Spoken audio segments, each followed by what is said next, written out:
Hello class, my name is Martha Mesa and today I will be presenting Annie Ernaux's memoir, The Years. Before we start, there is some information that we should all know about Annie Ernaux. She was born in 1940 in Normandy, France, so we know that her first years of her life were during World War II, which reflects throughout her memoir. She is known for her autobiographical writing and praised for reinventing this genre.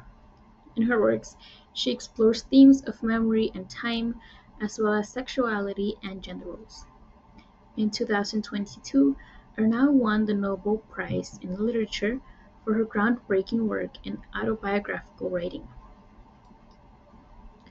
As we begin reading Ernaux's memoir, we see that it starts at the beginning of her life, taking us from her childhood into adulthood in chronological order. There is no plot, it is more like a timeline, listing one event after the other and mentioning historical events as they happen. We occasionally stop to analyze photos, which later become videos and then color photos. As we analyze these specific moments, Ernaux gives us an insight into the thoughts and concerns of young Annie, or her younger self. The occasional description of photos make the reader feel like they are flipping through the pages of an album.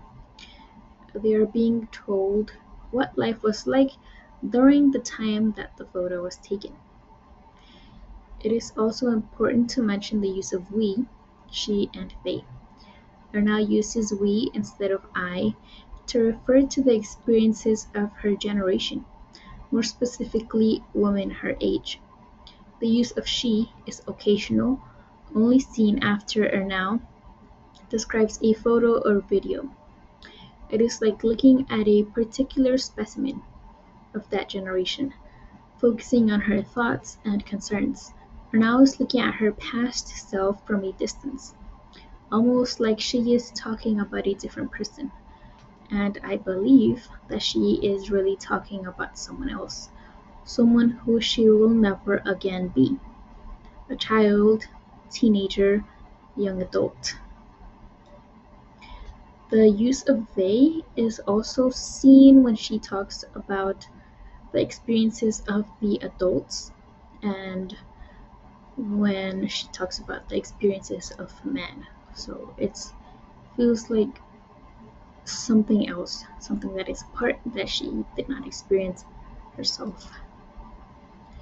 Important themes within this memoir are sexuality, sexual freedom, personal freedom, gender roles, and generational differences. The culture is changing, and so are the minds of women who are looking for more freedom. Ernaux takes us through the struggles of the women that fought for reproductive rights and equality. We also see her struggle with gender roles, where she sees there is more pressure on the woman who works and also manages the household than on the man. The generational differences that start to show as she grows and begins to form her own opinions about society.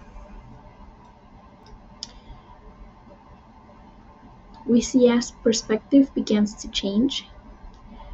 Um, with each time shift, we see a different concern that fills the thoughts of Ernaux. The different photos that we go through give us a different perspective on that version of Ernaux. Her infant self, her teenage self, and her adult self. Ernaux goes from looking forward to the future to looking back at the past, the time that she wished to relive. There isn't only a shift within her generation, but also within others. We go from post-war France, full of pride in the liberation and constant talks of war, to consumerism that is pushed through ads on the TV and radio, with catchy tunes that and a feeling that you are missing out if you do not own this item. Family meals remain constant, but their focus changes from songs of liberation and talks of war to only occasional mentions of war to none at all.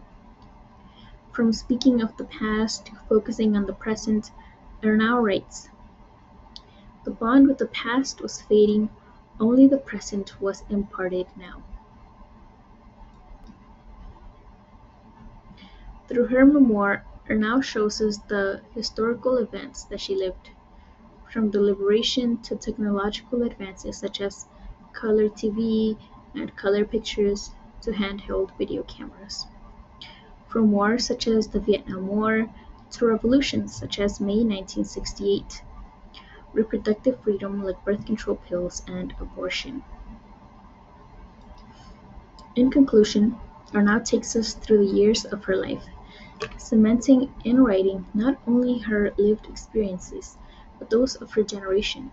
We see the beginning of the consumerism that we are surrounded by, and technological advances that have marked our lives. Ultimately, we're all walking sponges of history, whether we know it or not. We're living through historical moments, and these shape our identity.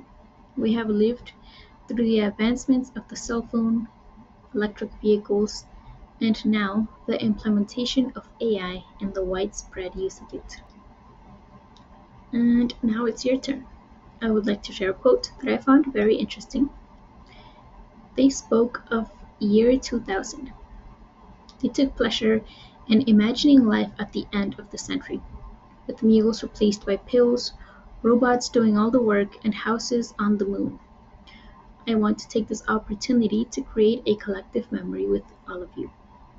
So I hope that in 40 years you will look back and remember this question.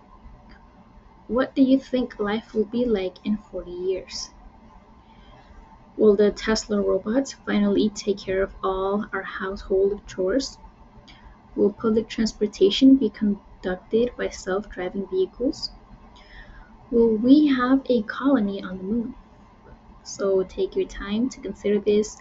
Take your time to look at uh, our peers' responses, and that way maybe we can look back and see who was right and who was wrong, who hit the nail on the head and who was way off. So thank you all for your time and have a nice week.